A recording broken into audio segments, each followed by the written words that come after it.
It isn't often that a speech, as much as we enjoy the many speeches we hear in Toastmasters, causes you to actually change your behavior.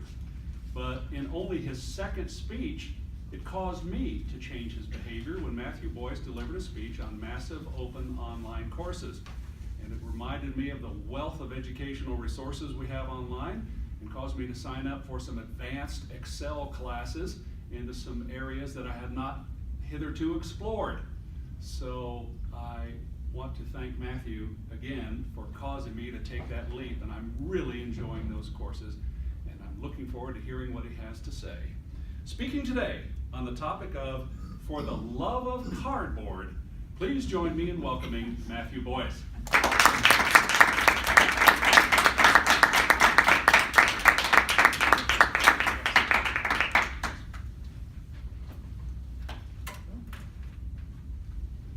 So today I will be talking to you all about the growing popular hobby of board games and why I believe nowadays everybody should be able to enjoy a good board game.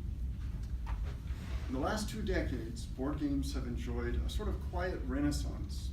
There are numerous titles being published every year. In fact, if you go to BoardGameGeek.com, which is the go-to place for board game information, you will find over 100,000 titles in that database.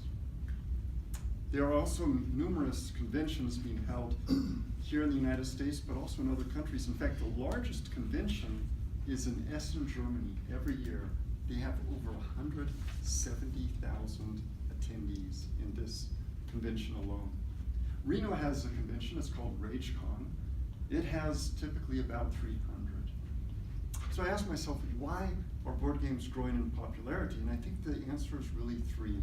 And these are the 3 benefits to consider with board games. First is the social interaction. There's no substitute for the social interaction you have when you play a board game with friends. 2 is the board game itself. There's so much creativity and innovation that go into developing a board game. Every board game is unique. And 3, the sheer fun of the competition, and also the fun that is involved with the storytelling element of a board game, because a good board game tells a story. I wanted to talk a little bit about some board games that I think might be gateway board games for everyone here. Some of my favorite board games. The first one is a little bit of a cheat because it's a little bit more of a card game than a board game, although you do have player mats, so it does still qualify. This game is called Bang. In Bang, you participate in a spaghetti western. You have one person who is the sheriff, and then you have everybody else with hidden identities. You have outlaws, deputies, and perhaps a renegade. In this game, the outlaws win if they kill the sheriff. The deputies win if the sheriff survives. And the renegade wins if he's the last man standing. This game has been a huge hit with my family. No game has hit the table more often than this game, actually. It is not only a lot of fun, plays very quickly, but it is hilarious because outlaws begin shooting outlaws. They're not sure who each other is, so it's a very fun game. I highly recommend it. The next game I had to bring up because it is my 10-year-old daughter's favorite game. This is Shadows over Camelot. What makes this game unique is it is a cooperative game. Everybody plays a member of the Knights of Camelot, and we all work together to defeat the evil forces that are trying to destroy Camelot. It's very well designed, very creative, and like I said, my daughter can't stop playing this game. So I played it quite a bit. The final game, and I think that this game would be a great fit for most everybody here, because this is a game that is good for people who like wordplay and people who maybe are bibliophiles. This game is called Codenames. Codenames is a game where you have a 5x5 matrix of words. So you have 25 words on the table, and each round you're going to change words. Each word represents a person. Their code names.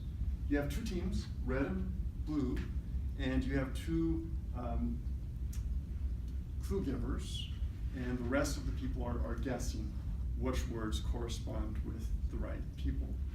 You're trying to get all of your agents, red or blue, depending, and you're able to give clues. So for example, if I gave the clue camera, and there happened to be lens, picture, and Japan, and I said camera 3, those might be a really good clue. That might be a really good clue for those 3 words. If, however, you get somebody else's agent, if you are blue and you get a red agent, that goes to the other team and your turn ends. Also, there will be one word that is an assassin. And if you guess that word, you automatically lose the game. This game sounds really, on the surface, to be not a very fast-paced game, but once you've played one round, you can't help but play another and another. And it is actually a very raucous game where people are yelling ideas and disagreeing with each other. It is a lot of fun. There are many venues here in town where you could participate in board gaming. There's actually a bar in town called the Glass Die that's dedicated just to board games.